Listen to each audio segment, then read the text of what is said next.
Alas 5 Gis na, One Western Visayas na. Alas 5 Gis na, One Western Visayas na.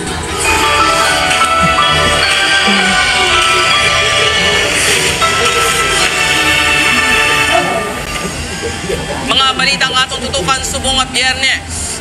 Paglinyahan ay sa mga magapadalagan sa 2025 midterm elections, mas balantayan sa ika-4 na nga adlaw sang filing sa Certificate of Candidacy. Sa Iloilo City, kampo ni Iloilo City Lone District Representative Julian Baronda, wala pa sang pinal nga desisyon na pisar sang ginanunsyo ni Mayor Jerry Teñas nga magahukpong na. Bangkay sa isa pa ka truck driver na sapuan sa La Carlota City. Biktima ginapahayag upod sa gipatay man nga truck driver sa Talisay City.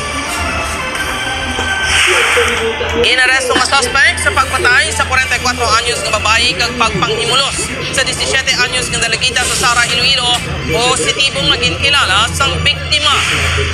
Mga driver kag konduktor sa public transport sa Iloilo City ginpaydalom sa surprise drug test sa PDEA 6. Proyekto sa isa ka maestro nga balay sa Popo ginkilala sa DepEd 6 nga inisyatibo nga makabulig sa mga estudyante sa mga malayo nga lugar.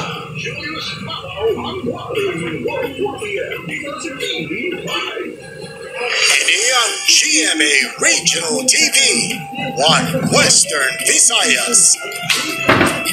Mayong hapon, ako si Gertrude Charlotan. Kampo ni Iloilo City Representative Julian Baronda ginklaro nga wala sang pinal nga desisyon angon sa ginadusong nga unity sang Team Gugma kag Team Uswag para sa eleksyon 2025. Sa Iloilo Province, mas sobra na 60 ka aspirants ang nag-file sang ila COC sa nagkalain-lain nga posisyon.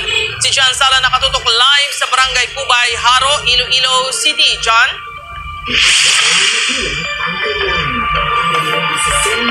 Jerd Adrian, wala pa gani makafile sa ilang mga Certificate of Candidacy ang Team Uswag kag Team Gugma apang madamo na sa mga isyu nagapalibot sa duwa ka grupo. Mayarang giman bala nga unity o kontayon ang sumpunganay.